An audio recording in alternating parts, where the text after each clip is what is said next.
For a great cup of joe, there's one thing you should know. Your morning brew can also be playful. Buff Boy Brewing guys make the temperature rise, and you surely feel naughty when you swallow our coffee.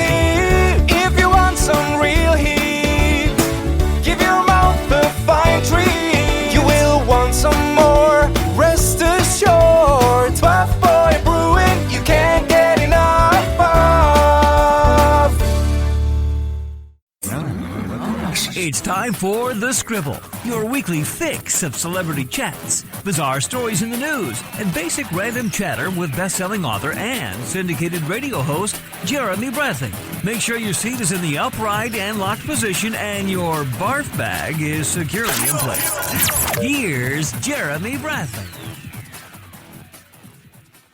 Thank you very much, Larson. Jeremy Bradley here. This is The Scribble. Thanks for tuning in at thescribbleshow.com and on SoundCloud and iTunes. We've got a fun show for you today. I know it's not even mid-November. It's November 8th, but I think we're not in the home stretch of the Christmas season. We're just getting things started. So this is the thing. Typically, Americans get into Christmas hardcore after Thanksgiving, right? Well, that's the end of this month. In Canada, Thanksgiving was in the middle of October. So there's a little bit more time for Canada, and then, a little bit more snow, depending on where you are. But we're in the home stretch now, at least on our radio shows, of talking with all of the celebrities who are gearing up for some sort of a Christmas project. In the case of the podcast today, we have the Oak Ridge Boys, who are preparing for their 30th anniversary Christmas tour. 30th annual Christmas tour. I'm only 37 years old, so they've been doing this almost my entire life. But, and they're older gentlemen now, and they have all of the energy in the world. And so we'll be talking with one of the bandmates in just a little bit. And speaking of old, but here's the deal, I am not mocking them one bit. Another old, or I guess the better word would be legendary celebrity, is John Cleese. And I loved him in Fawlty Towers. I named my dog after his character on the show. And he was just in Winnipeg, my hometown, on Wednesday.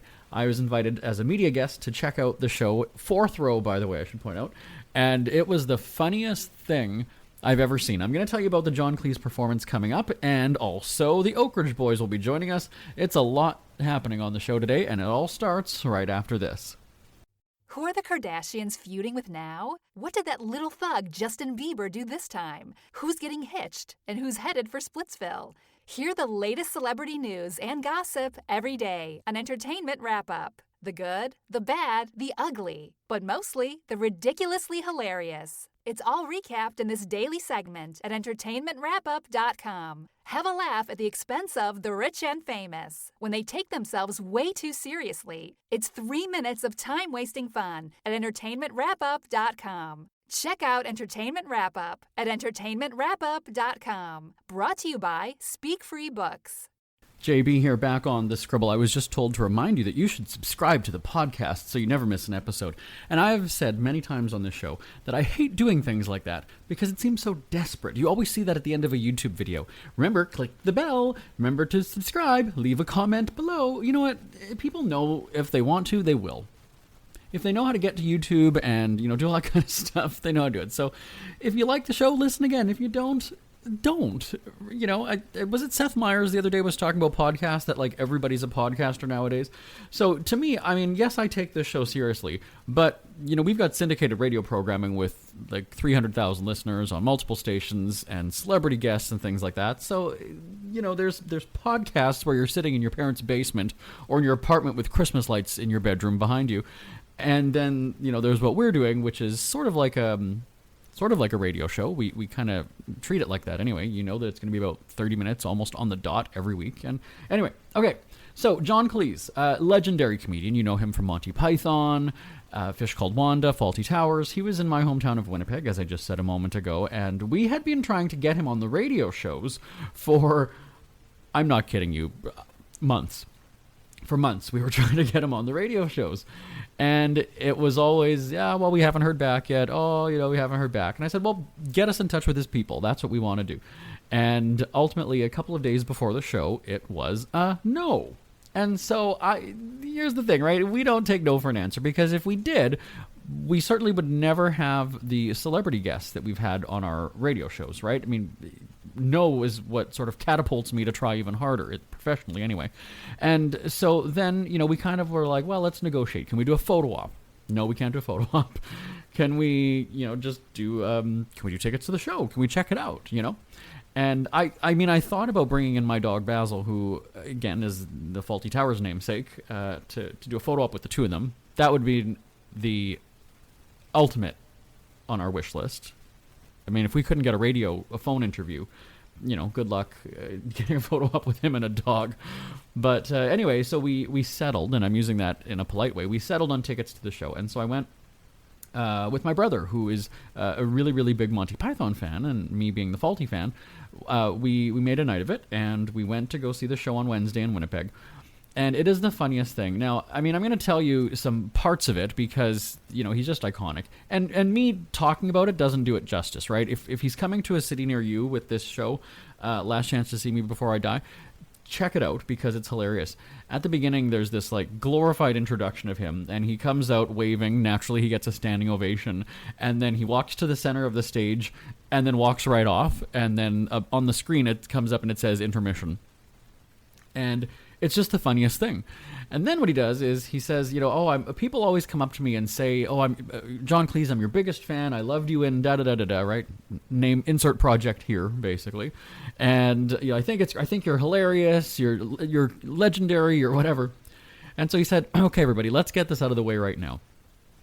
I want everybody just say it right now. And then on the screen, it comes up, oh, John Cleese, I'm your biggest fan. I loved you in da-da-da-da-da. And so, of course, he's putting up his hands. Oh, please. Oh, okay. Oh, yes. And then it actually kind of takes a turn. Something to the effect of, you're a pompous, talentless, whatever. And so it's very funny that, the audience is instructed to sing his praise right at the beginning and then very quickly turns on him. So it was a really funny opening to the show. And maybe just because I had 2 drinks at that point, but anyway, so that's, you're already laughing your ass off within the first 5 minutes. And it sort of works as a clip show, basically. He talks about some of the, I'll use the term legendary or iconic scenes that they have, the fish slapping one, and the really, really big guy, the really fat guy in the restaurant who starts throwing up and then explodes. Then, of course, clips from Faulty.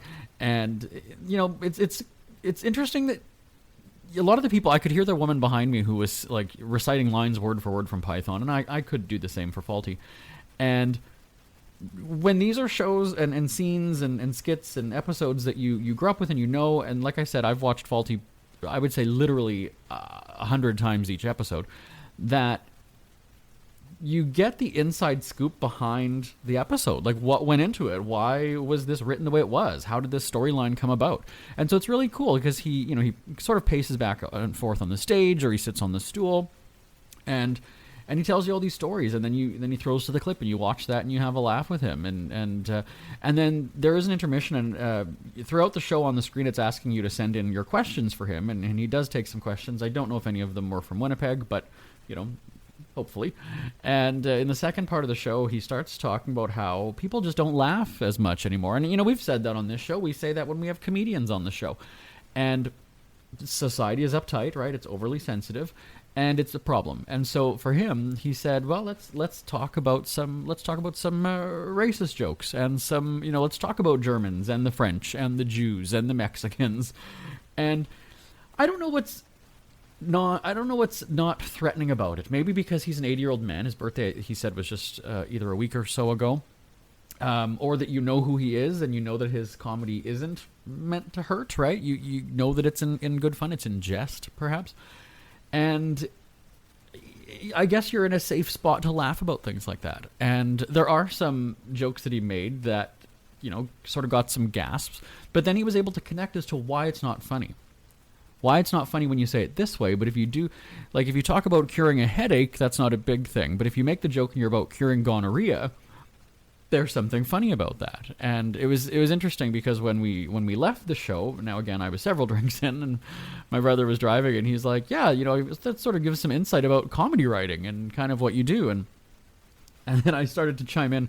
Earlier in the year when my aunt had died, generally when we have a family wedding or funeral or whatever it is, I'm having to MC, right? I always have to do the speaking because I'm a public speaker. And so I was asked to speak at my aunt's funeral, and she was a very, very sarcastic woman. She loved Fawlty Towers, I know that. And she just had that kind of sense of humor. And so, again, I'm not a comedy writer. I'm certainly not a comedian, stand-up comic, anything like that. But when you're going up and you're telling jokes, like, again, at a funeral, that's, delicate situation. But that's where you have to take a bunch of things into consideration. And this is where my brother was starting to understand what Cleese was talking about, where, I went up there and I opened with a joke about myself first. And then, because if you know her personality, if you know my aunt's personality, then you kind of get that she was silly. She had a sharp tongue on her. And so I was able to open up with telling a story, make a joke about my cousin, right? So I didn't go right in for going for the kill. Bad word at a funeral. She died of cancer. But I made the joke about myself. I made the joke about my cousin. And then I have the conversation about my cousin where she called me and she said, we want you to speak at the funeral. We want you to say some words. There's only one person that we thought could do this justice.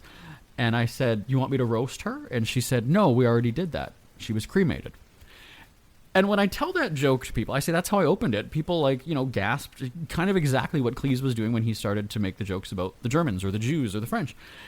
But when you think about it, you've already laid that groundwork for, okay, this is going to be funny. This is going to be a humorous speech or eulogy, whatever you want to call it. And so those were things that I took into consideration. And then I'm also going to be using the word little shit and little asshole, knowing that the priest is going to be in the front row of the chapel. But again, I've already gone, 5 minutes or so into the, I'll call it the routine, whatever. And so you you have that expectation now, right? And so again, when you know that woman didn't have the cleanest mouth and would be, sharp-tongued, it's sort of passable then because you know that is what she said. She used to call us a little stinker when we were younger. Then she'd call us a little shit when we were a little bit older. And then a little asshole when we were in our 30s. So those were her words, right? I'm just saying them again.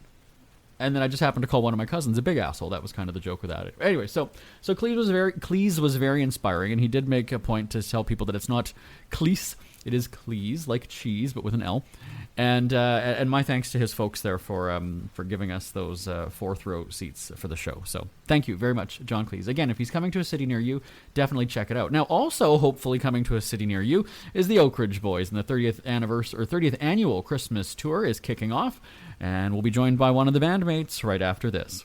Isn't it crazy that you wait for payday, but before you know it, you're strapped for cash again? It's time to stop blowing your money and become a smart spender with the book, The Official Guide to Being an American Cheapskate at cheapskatebook.com. Learn simple ways to cut costs at home every day and during special times of the year. Don't go broke at Christmas. Don't remortgage the house for a fancy vacation. The book is filled with tips to save you money throughout the year. Check out the best-selling book, The Official Guide to Being an American Cheapskate at cheapskatebook.com or on Amazon and iTunes.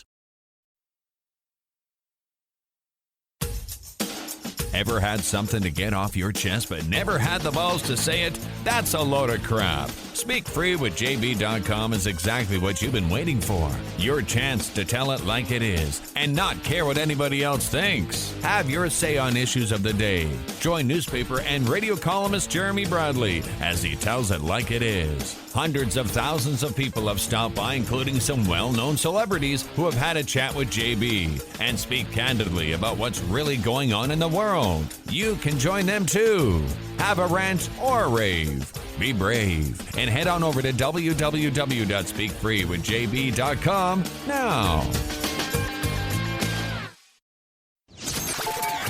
The Oak Ridge Boys are, I think, working harder than ever. I'm going to get the true answer to this in just a moment. Richard Sturban is joining us now to talk about the band's new album and Christmas tour. Hi, Richard. Well, hi there, Jeremy. It's certainly my pleasure to talk to you and all your fine listeners out there. Well, thank you so much. And it's a little early, but, Merry Christmas to you. Well, I know it's a little early, but Merry Christmas to you as well. It's not that early for the Oak Ridge Boys because we've been rehearsing Christmas music, believe it or not, since about the middle of September. So this year we're kind of, getting an early start on the Christmas season. Isn't it interesting, though, that it is a season, right? It's not just one day, and I think that's what makes it even more special, is that it sort of encompasses, 2 months for most people. Well, you're right about that, this year, believe it or not, is our 30th annual Christmas tour. So we've been doing this for a long time, and it has become the biggest part of our year. And like I told you, we've been rehearsing since September. Here, coming up in just a few days, we're going to start doing it for real. And, it's going to keep us busy almost every night, right up until like the day before Christmas. So it's become a big part of our year every year. It really has. So you guys are sort of lucky because you get double the amount of Christmas memories. You have, the band is family, right? But you have your actual families. And then you have all these memories that you guys have had for, 3 decades on the road. Well, there's no doubt about that. We do have two families. I think one of the reasons the Oak Ridge Boys are so successful is because we have a special relationship between the four of us. We're the best of friends, and we're very close knit. We're actually closer in a lot of ways than brothers. So we have our family on the road, but yet family is also important to all of us. So our families at home are also extremely important to us. And even though we do a Christmas tour every year, we always make it a point to make sure that we're actually home on Christmas Day and Christmas Eve even, so we can spend that time with our families at home. And I should just tell everybody, you've been with the group since mid-'70s or so, right? I joined the Oak Ridge Boys in 1972. So that's been just 47 years ago. That's hard to believe. I was actually back then. I was actually singing in a group called J.D. Sumner and the Stamps Quartet, and I was singing backup harmonies to Elvis. I actually sang with Elvis for about a year and a half, just prior to joining the Oak Ridge Boys, and that certainly was an interesting period of time in my life, to say the least.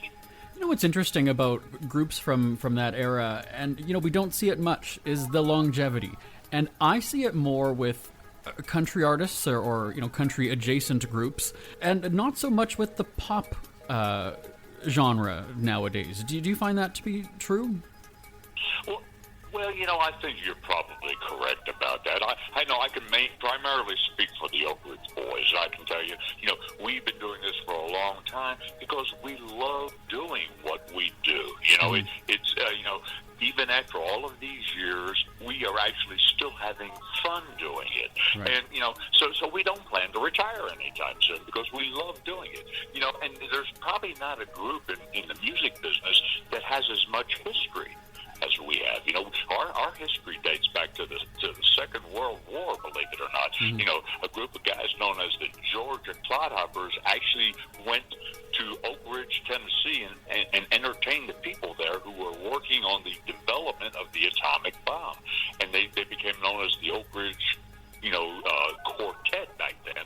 And they continued singing till the middle 50s, and then the group was disbanded and reorganized as the Oak Ridge Boys.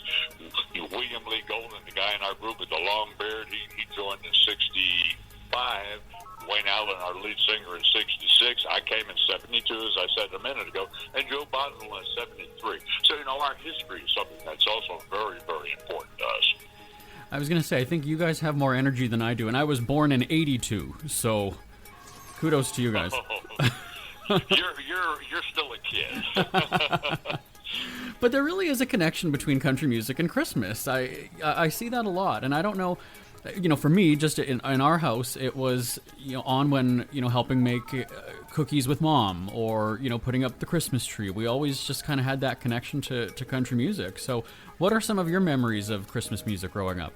Well, Christmas music means a lot to all of the Oak Ridge Boys, including me personally.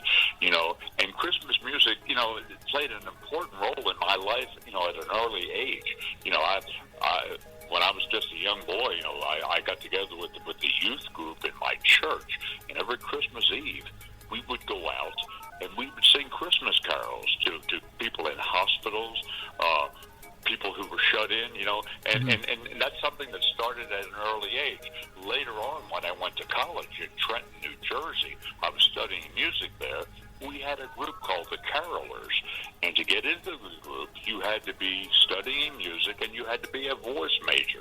And so I sang this caroling group in college, and we would go from dormitory to dormitory and sing Christmas music to the other students. And back then, Christmas music made a real impression on me. So now that the Oak Ridge Boys are doing a Christmas tour, and we now have 8 Christmas albums out, Christmas music, has carried over into our adult life. And Christmas music means a lot to all of us. It really does. That's why we do this Christmas tour every year. It's Christmas all year round for you.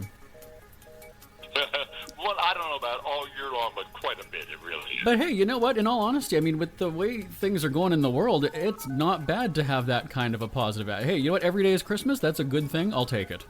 That's a good thing, I know there's a lot of baseball teams that have Christmas in July, and Santa Claus comes to the ballpark. So, I guess maybe it's not a bad thing. Not at all. And you guys are guaranteeing a down-home Christmas. Well, we just now released our latest Christmas CD. It's called Down Home Christmas. It's produced by Dave Cobb.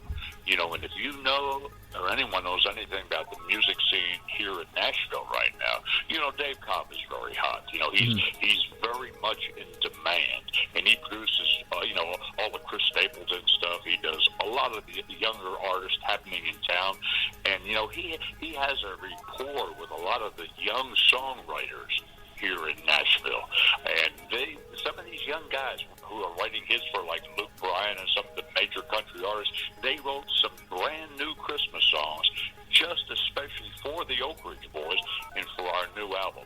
And we recorded these with Dave Cobb. He's a master of taking the old and marrying it with the new. In this case, he took new songs and married it, made them very Christmassy, and made them almost retro in a lot of ways. But it turned out very well, and we're very happy with it, and it's called Down Home Christmas. And it's available now. And I should ask then, do you have a favorite Christmas song from either growing up or even today? Oh, I don't know. I love Christmas music in generally. If you force me to pick one Christmas song that I really love, I'd probably have to say "Oh Holy Night." That embodies, for me personally, what Christmas is really all about, and why we celebrate Christmas to begin with. That's, of course, the birth of Jesus. So I would say that song probably sticks out, to me personally. What are some of your traditions, aside from the Christmas tours we've talked about? What are some of the Christmas traditions that you look forward to every year? Well, I think the primary thing, and I think I touched on it earlier, I think the primary thing is spending time with the family at home. Opening presents on Christmas morning around the tree and all that. That's all great. But the most important thing is to be with your family. Be with the people that you love. And now, for me personally, it's not just my immediate family, but it's my kids, it's my grandkids, and I have to admit that now it's even my great-grandkids. So I think spending time with the family is probably the ultimate thing, the most important thing for me personally at Christmas time. Is there one thing that always happens? Like, do you all maybe watch the same movie every year? Do you have the same food? Is there a treat that you like? Well, I think, my family's kind of like me. We love Christmas music, and we listen to every Christmas song that there is, during the day, and we spend time fellowshipping with each other, but it always involves listening to Christmas music, because everyone, including myself, we just love Christmas music. Right. I should let the cat out of the bag for everybody. We're actually talking on Halloween. Let's be honest, Richard. Okay, it's Halloween today, everybody. It truly is. It really is. You're absolutely right about that. That's some of that radio fakery that we like to do in broadcasting. But I know that all the information about the tour and the album is on the band's website, right? Anything that you want to know about the Oak Ridge Boys is on oakridgeboys.com. It's all one word.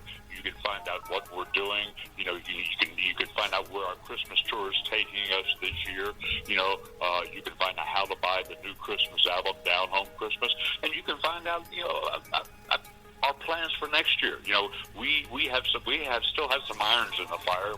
We're planning a great year next year. We plan to do 150 dates on the road. We're going to do another album with Dave Cobb next year. So we have some irons in the fire. You can find out all about that at oakridgeboys.com. And you heard it here, they're not retiring, everybody, so lots of good things to come. Yeah, we we are not retiring. All right. Well, I'll say Happy Halloween and Merry Christmas to you, Richard Sturbin from the Oak Ridge Boys. Thanks for joining us today. Thank you, Jeremy. It's been my pleasure. It's never too early to start thinking about your next holiday. Have you checked out Mexico recently? From tequila tasting, swimming with horses, to ziplining through the jungle and watching whales and dolphins in their natural habitat, Puerto Vallarta has it all. Visit mexico.jbonair.com to see all the fun PV has to offer. That's at mexico.jbonair.com for hundreds of photos, interviews, and videos from around the tourist hotspot. Check out mexico.jbonair.com for all the fun. That's mexico.jbonair.com. Ever had something to get off your chest but never had the balls to say it? That's a load of crap. Speak Free with JB.com is exactly what you've been waiting for. Your chance to tell it like it is and not care what anybody else thinks. Have your say on issues of the day. Join newspaper and radio columnist Jeremy Bradley as he tells it like it is. Hundreds of thousands of people have stopped by, including some well-known celebrities who have had a chat with JB and speak candidly about what's really going on in the world. You can join them too. Have a rant or a rave. Be brave and head on over to www.speakfreewithjb.com now. We hear you chirping. Get scribbling. Tweet up the Scribble at The Scribble Show.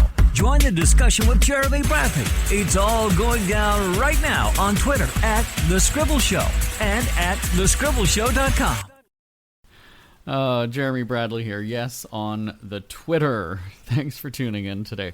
We have some really fun interviews coming up on the show in the next couple of weeks, and I was just told a few moments ago, if you're listening closely to that Oak Ridge Boys interview, you heard that we actually taped it on Halloween, and so I had about 10 minutes to kill while that was playing, and I was told that we actually played the wrong interview on the show this week. Michael Fishman from the Connors, you know him, the Connors, formerly Roseanne.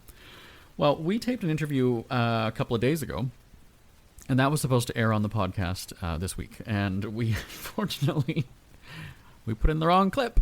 No, we had the wrong interview in the lineup. So we will have Michael Fishman, I believe, next week. And then we're talking about Christmas music again with Chantal Kreviazek. She is a fellow Winnipegger who also has new Christmas music out and is going on a Christmas tour. So Chantal is going to be telling us about that.